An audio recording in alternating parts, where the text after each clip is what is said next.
Hello po mga idol, isang mapagpalang linggo na naman po sa ating lahat. Haba na Sunday po sa inyong lahat mga lods.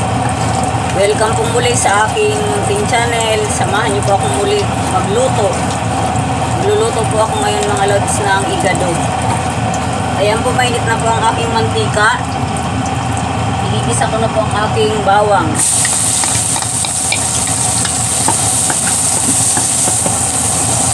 Susunod ko na rin po agad yan ang aking sibuyas kasi para hindi po masyado masunog ang ating bawang.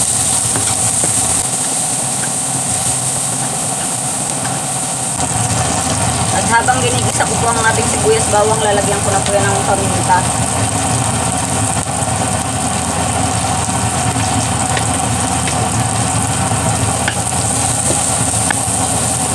At ilalagay ko na po dyan ang aking in-slice na pork mga lods. Binabad ko na po ito sa kalamansi at toyo. Gigisa na po natin dyan.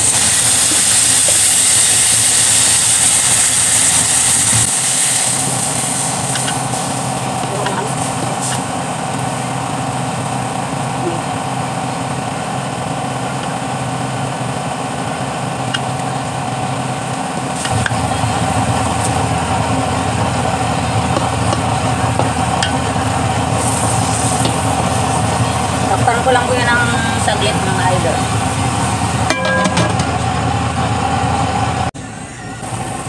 Ayan, kulang-dulo na po mga lods ng ating pork.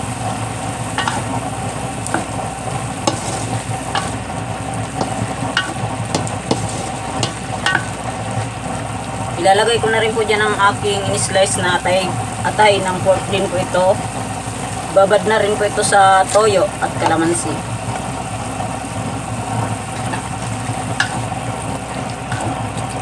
Masarap dito mga idol talaga pag meron tong rino. Kaso atay na rin naman po yan. At medyo yung budget ko po ay nakapos na. Lasang atay na po talaga yan. Isa sa mga masasarap na luto ang igado. Sa mga handaan po sa probinsya mga lods. Kaso linggo po ngayon kaya mag-igado naman tayo. Hindi na po kailangan ng mga handaan mga idol para kumain naman po tayo ng masarap pagka kahit sa isang beses sa isang linggo. At takpan lang po muli natin yan para maluto siya.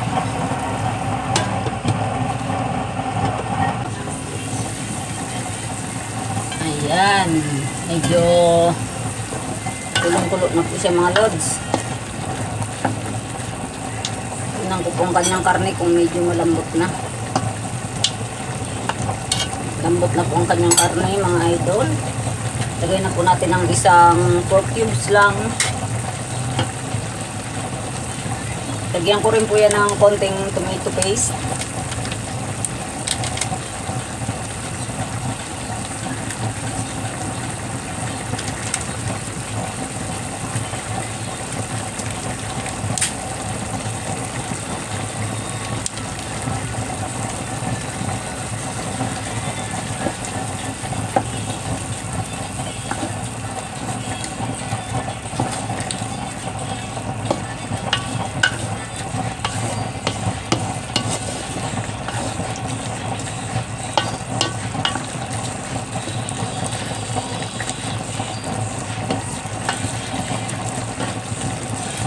Lalagyan ko rin po yan mga lods ng konting bacon.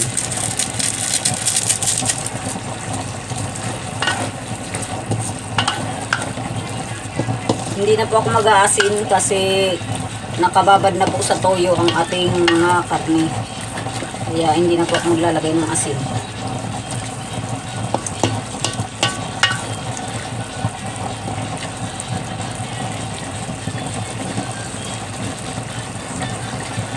Lalagay ko na po dyan ang aking slice na gabi at may isang carrots po ako. Isinama ko na rin. Sayang naman.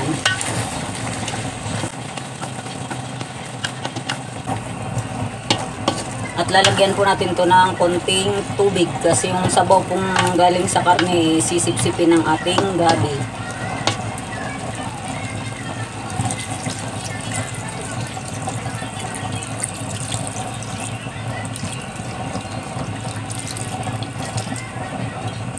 Tsaka puli natin yan tatakpan.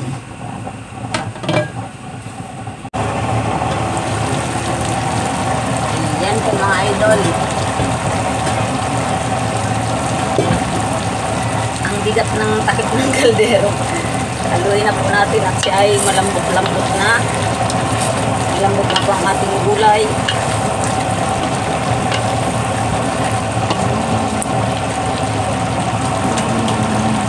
Dahil malambot na rin po ang ating karne, lalagyan na natin yan ng suka. Hintayin lang po natin ang suka kasi hindi naman po maganda sa igado ang sobrang asin. Lalagyan ko rin po yan mga idol ng isang kutsarang asukal lang pang pabalance ng lasa. Wala pong brown. Yung puti po naman, matamis rin yan. Yan. At lalagyan ko po yan ng oyster. Nasa sa inyo po kung gusto nyo lagyan ito. Pag ako po talaga nagluto nito,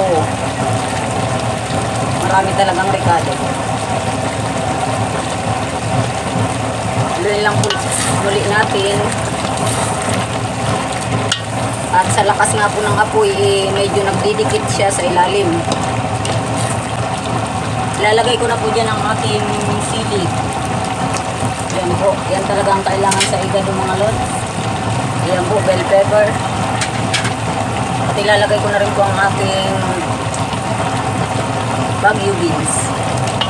Haluin lang po ulit natin mga idol.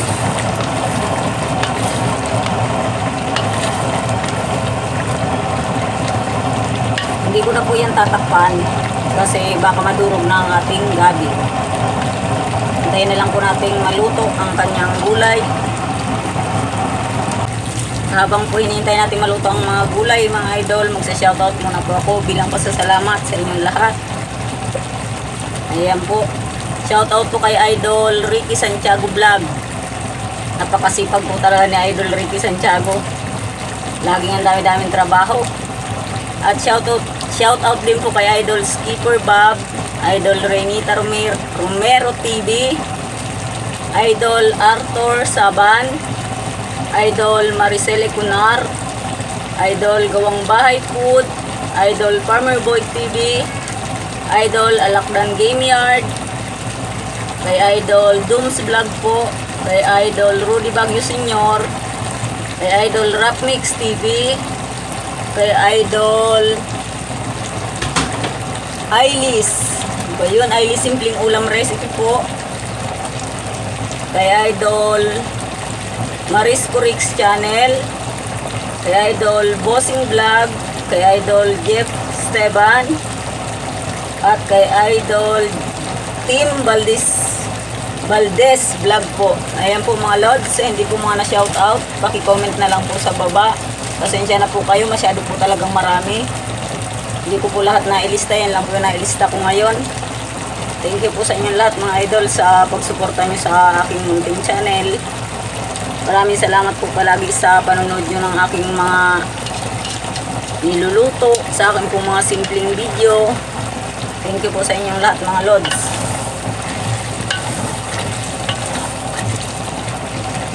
Halu-haluin po talaga natin to kasi hindi ko mahinaan talaga yung apoy. Dumidikit siya sa ilalim.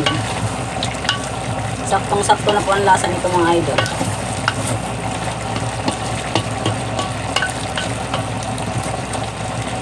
Pero para sigurado po, titikman ko ulit. Tama na nga po talaga.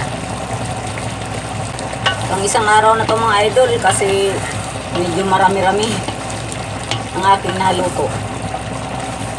Eh, konti lang naman po kami. 5 lang kami dito sa bahay. Okay na po yan mga lods. Yan na po ang ating finished product ng ating pork igado. Ayan, thanks for watching po. Muli po blessed Sunday po sa inyong lahat mga idol. Ingat po tayo palagi, lalong-lalo na po sa ating mga kababayang OFW. Ingat po kayo lagi mga idol. Maraming salamat po sa inyong lahat.